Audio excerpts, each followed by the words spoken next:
In the hermetic allegory, the seven guardians of the world, the builders, or Elohim of the Jews, were simply manifestors of divine purpose, in themselves neither good nor bad. According to the Gnostics, however, Yaldabaoth and his 6 sons were proud and opposing spirits who, like Lucifer and his rebels, sought to establish a kingdom in the abyss which should prevail against the kingdom of God. Hence we find Yaldabaoth crying out triumphantly, "There are no other gods before me," when in reality he is the least part of the triune godhead, and beyond him extends the spheres of the Father and the Son. In his rare and valuable text, The Gnostics and Their Remains, C.W. King sums up the Gnostic Genesis. His remarks are in substance as follows. Sophia Achamoth, the generative wisdom of the world, was lured into the abyss by beholding her reflection in the deep.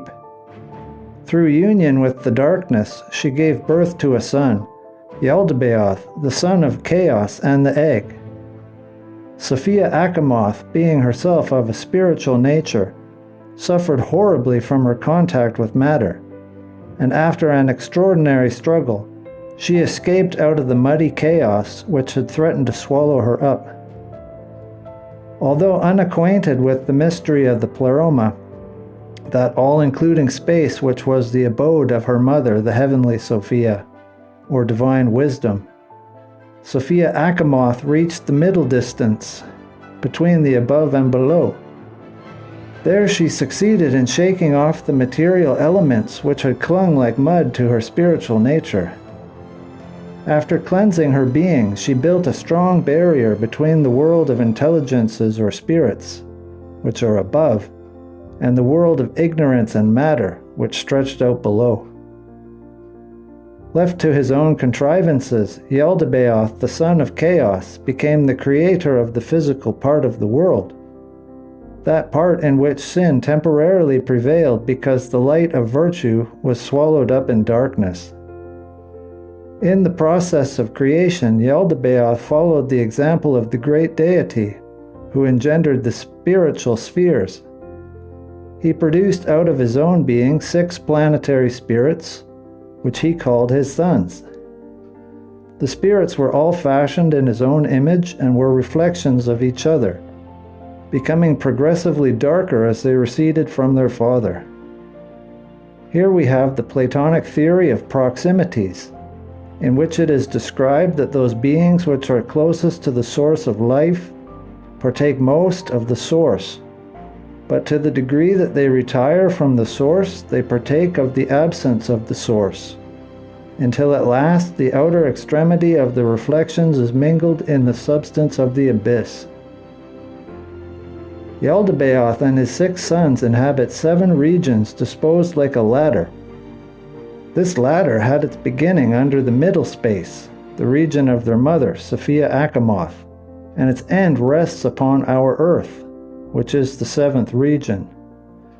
When the earth is referred to as the 7th sphere, it does not mean the physical globe, but signifies rather the region of the earth composed of ether.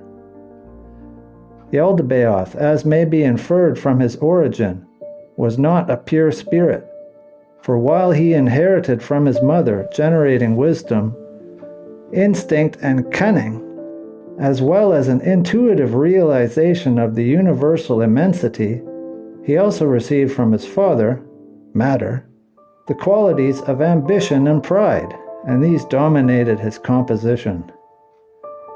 With a sphere of plastic substances at his command, Yaldabaoth severed himself from his mother and her sphere of intelligence, determining to create a world according to his own desires in which he should dwell as Lord and Master. With the aid of his own sons, the 6 spirits of the planets, the son of chaos created man, intending that the new creature should reflect the fullness of the demiurgic powers. This man should acknowledge matter to be his lord and should never seek beyond the material sphere for truth or light. But Yaldabaoth failed utterly in his work. His man was a monster, a vast soulless creature which crawled about through the ooze of the lower elements, bearing witness to the chaos that conceived it. The 6 sons captured this monster and brought the awful creature into the presence of their father, declaring that he must animate it and give it a soul if it were to live. Yaldabaoth was not a sufficiently exalted spirit, and he could not create life. All he could do was to make forms. In his extremity, the demiurge bestowed upon the new creature the ray of divine light which he himself had inherited from his mother Sophia. It is thus that man gained the power of generative wisdom. This new man, sharing the light with his own creator, now beheld himself as a god, and refused to recognize Yaldabaoth as his master. Thus, Yaldabaoth was punished for his pride and self-sufficiency by being forced to sacrifice his own kingship in favor of a man he had fashioned. Sophia now bestowed her favor on mankind even at the expense of her own son. Humanity, which now contained her light, followed the impulse of that light and began to collect of itself and into itself and divide light from the darkness of matter.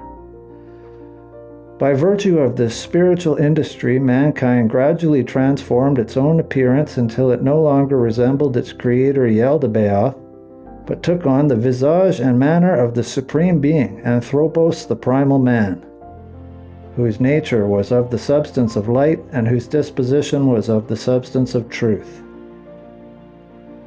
When Yaldabaoth beheld his creation greater than himself, his anger blazed forth with jealous rage. His looks, inspired by his passions, were reflected downward into the great abyss as upon the polished surface of a mirror. This reflection apparently became inspired with life, for all bodies are but ensouled shadows. And from the abyss arose Satan in the form of a serpent, the embodiment of envy and cunning. Realizing that man's power lay in the protection of his mother, Yaldabaoth determined to detach man from his spiritual guardian, and for this reason created about him a labyrinth of snares and delusions.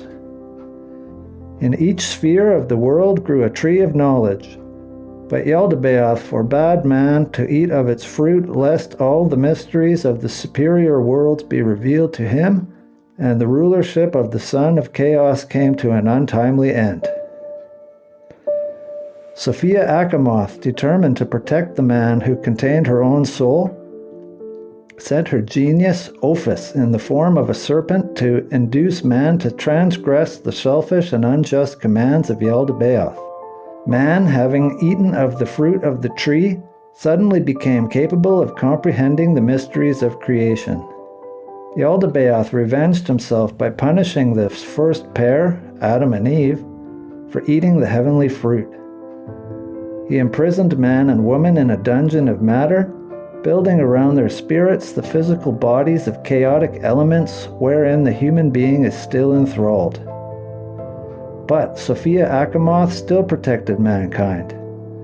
She established between her celestial region and relapsed mankind a current of divine light, and kept supplying him constantly with a spiritual illumination through his own heart.